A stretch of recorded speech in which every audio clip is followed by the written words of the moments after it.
Video को हिंदी में देखने के लिए डिस्क्रिप्शन में दिए गए लिंक पर क्लिक करें। Hello students, welcome to TTC classes. In this video, we are going to discuss the key concepts, standard symbols, basic terminologies, and standard formulae of the chapter. We will also be solving some representative examples of the chapter. The most important part of the video is the discussion of those critical areas where most students lose out their marks. So it would be a good thing if you note those mistakes down and made sure that you did not commit them. A quadratic equation is always expressed in the form of ax square plus bx plus c equals to 0. So it's the standard expression of a quadratic equation.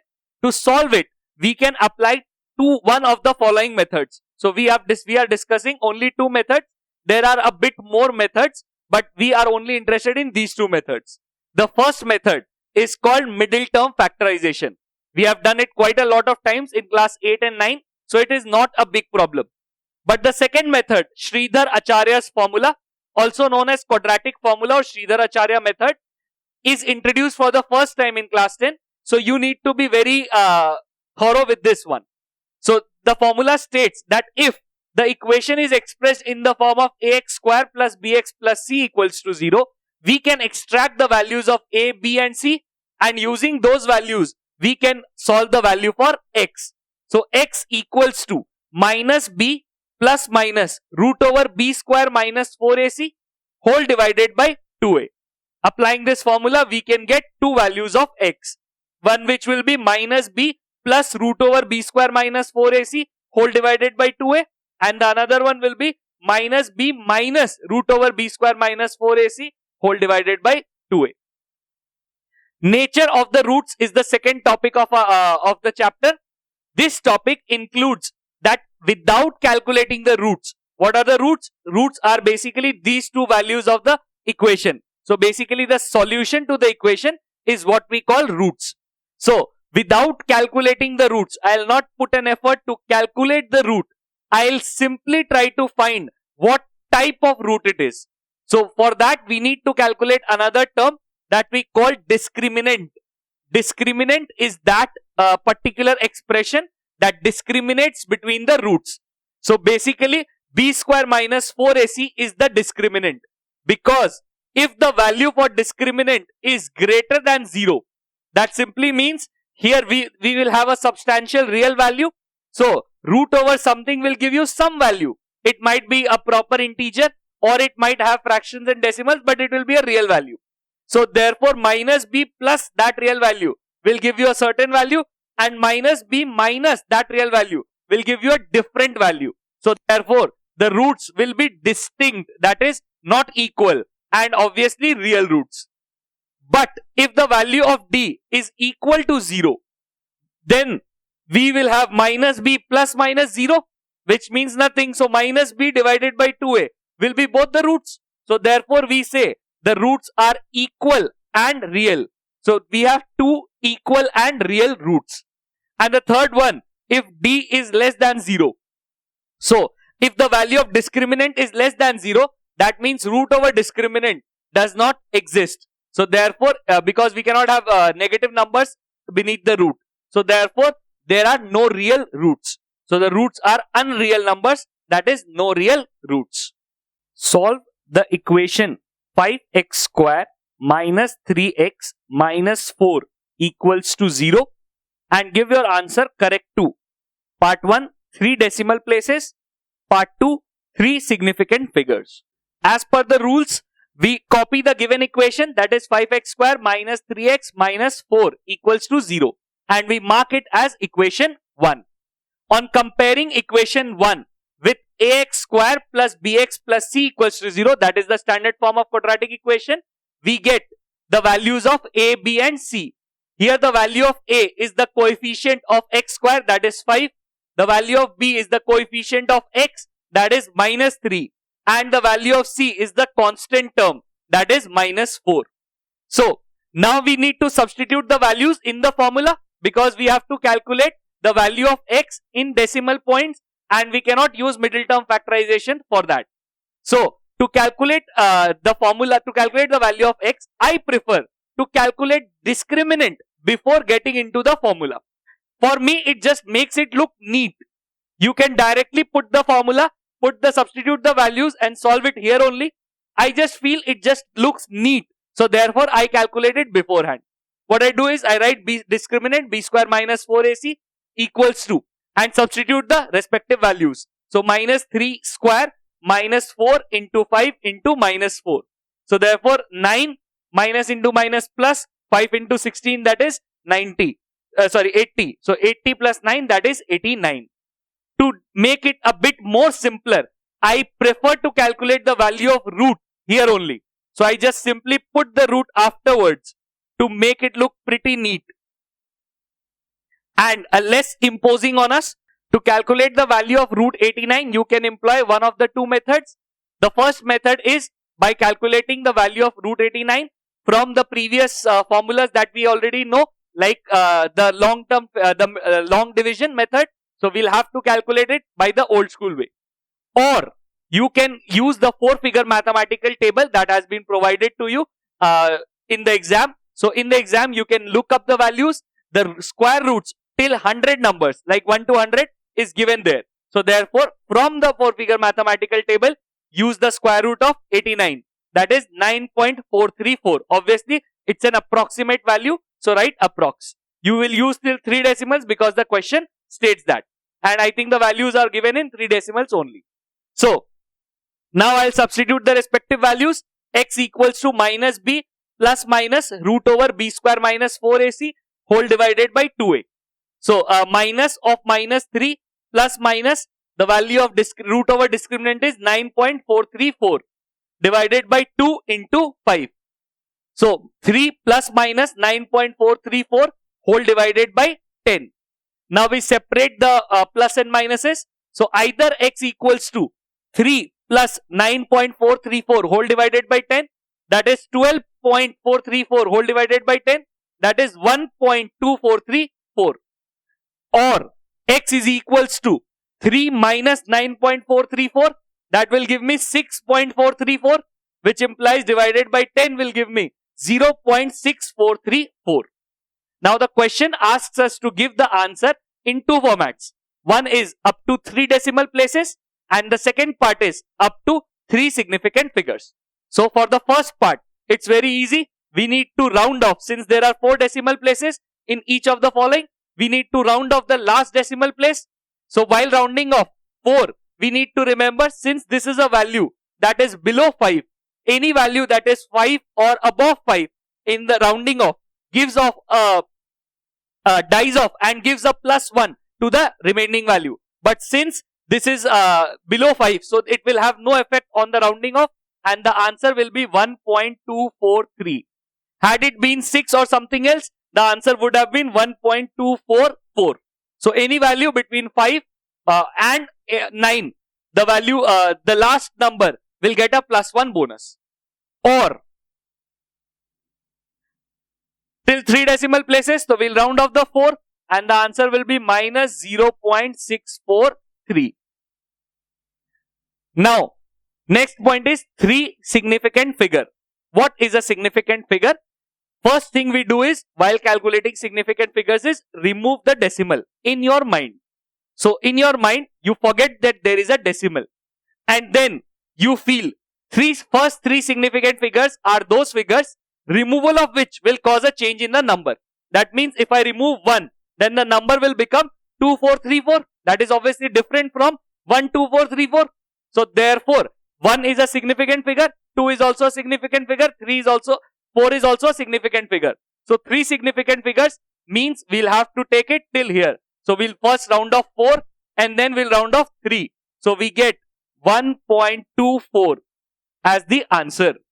But in here, when you remove the decimal in your mind, you realize that 0 is not a significant figure because removal of 0 does not cause any change in the number. 06434 is same as 6434. So therefore, 3 significant figures, these are the first 3 significant figures. Putting the decimal back, the answer would be or minus 0.643. So we will simply round off the last 4 as we did it here. and this will become our answer. There are a few very important things in which you must be very careful while solving a quadratic equation sum. Basically, whenever you are using the quadratic formula or Sridhar Acharya formula, you must use this line on comparing equation 1 with ax square plus bx plus c equals to 0 before writing the values of a, b and c. A, B and C are not standard symbols here. A, B and C could have been anything. For an example, if the question already had one of A, B or C, we would have used something else. We could have used capital A, capital B, capital C. We could have used alpha, beta, gamma, anything. Does not matter. So therefore, this line becomes a compulsion. If you do not write it, teacher will certainly cut some marks. You should always show the substitution. Never let it to the imagination of the teacher. So it's always better to show your substituting values. And obviously, you should always show the formula and properly place the answer in the last line. If you do not follow these steps, you will obviously lose a few marks which are not good for you. Find the values of k so that the equation k plus 4 x square plus k plus 1 x plus 1 equals to 0 has real and equal roots. So as per the rules, k plus 4 x square plus k plus 1 x plus 1 equals to 0 is marked as equation 1. So on comparing equation 1 with ax square plus bx plus c equals to 0, we get the values of a, b and c. So the value of a is k plus 4, value of b is k plus 1 and value of c is 1. Now since the question states that the roots of the equation are equal, that simply means that the discriminant is equals to 0. Since the discriminant equals to 0, therefore we can say b square minus 4ac, that is the formula for discriminant, is equals to 0. Now we substitute the respective values of a, b and c. So we get k plus 1 whole square minus 4 into k plus 4 into 1 equals to 0. So we expand this. So we get k square plus 2k plus 1 minus 4k minus 16 equals to 0. 2k minus 4k gives me minus 2k and 1 minus 16 gives me minus 15. So now we get a quadratic equation in which the variable is k. So now the focus becomes we can solve the quadratic equation in one of the two ways. The one way is middle term factorization, which I have done here. Or you can also apply quadratic formula, that is Sridhar Acharya method. That is also acceptable. I personally believe that would be a long method. So if you can break down middle term factorization, if you are efficient in that, so it's a very good way to do it. So we have to find the factors of 15 which on subtraction will give us 2. That is obviously 5 minus 3 and 5 into 3 gives us 15. So we break minus 2k in the form of minus 5k plus 3k. So when we take k common from the first two terms, we get k into k minus 5. And when we take 3 common from the last two terms, we get plus 3 in brackets k minus 5. We can take k minus 5 common from the two terms, we get k minus 5 into k plus 3 equals to 0. Now any two numbers, any two non-zero numbers, when multiplied, cannot give 0. So if the result of multiplication of two numbers is 0, we obviously know either of them is 0. So if either k minus 5 equals to 0 or k plus 3 is equal to 0. So therefore k is equals to 5 or k is equals to minus 3. The values of k are 5, minus 3. A bus covers a distance of 240 km at a uniform speed. Due to heavy rain, its speed gets reduced by 10 km per hour. And as such, it takes 2 hours longer to cover the total distance. Assuming the uniform speed to be x km per hour, form an equation and solve it to evaluate x. So, according to the question, we copy the given data. Distance is equals to 240 km and the question clearly states that the speed, uniform original speed, is basically x km per hour. So, we can calculate the original time taken. That would be distance by speed, that is 240 by x hours. Now, due to heavy rain, the speed is reduced by 10 kilometers. So the 10 kilometer per hour. So the new speed will become x minus 10 kilometer per hour. And therefore the new time taken will be, the distance is the same. So therefore distance by new speed, that is 240 by x minus 10 hours. According to the problem, we can say that the time that used to be taken plus 2 hours is the new time taken. So the time with the time taken with the original speed plus 2 hours, 2 is equals to the new time taken. The question asks you to formulate an equation. This is the equation. Now you need to solve this to get the answer of, to get the value of x.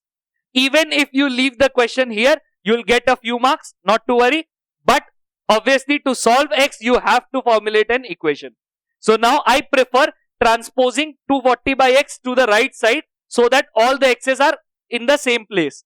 So 2 is equals to 240 by x minus 10 minus 240 by x. I simply take 240 common and take the LCM for this. So now I can simply cut these 240 by 2, that is 120, and take the LCM from the for the x and x minus 1 that are inside the brackets. So we get x minus 10. Here in the numerator we get x minus 10. That is simply means x minus x plus 10. So we cancel out the x's. We get 120 into 10, that is 1200. I transpose the denominator from the left hand side to the right hand side and open the bracket simultaneously. So we have x square minus 10x is equals to 1200. Now I transpose 1200 to the left hand side. We get a quadratic equation, x square minus 10x minus 1200 equals to 0. I can solve it either using middle term factorization or Sridharacharya formula. I have used middle term factorization. You can use anyone which you like. So I have to find the factors of 1200 in such a way that the factors on subtraction give us the value 10. So therefore 40 minus 30. So x square minus 40x plus 30x minus 1200 is equals to 0. The middle term has been factorized. Now we'll take 40 common from the first two and 30 common from the second two. We get x into x minus 40 plus 30 into x minus 40. We take x minus 40 common and we get x minus 40 into x plus 30 equals to 0. Since two numbers are multiplied to get 0, either the first number, that is x minus 40, is equal to 0, or the second number, that is x plus 30, is equals to 0. So therefore x is equals to 40 or x equals to minus 30. But obviously x represents speed and speed cannot be negative. So therefore x cannot be negative. So we write not possible as x cannot be negative. Therefore x is equals to 40. So we have got the value of x, that is 40. If you found the video helpful, please hit the like button and share the video with your friends so that it can reach out to the maximum number of people. If you are still having trouble solving any sum for the chapter, please do mention it in the comments. I'll try to solve it for you. And please support us by clicking the icon and subscribing to the channel. Also do not forget to press the bell icon so that you never miss any of our updates.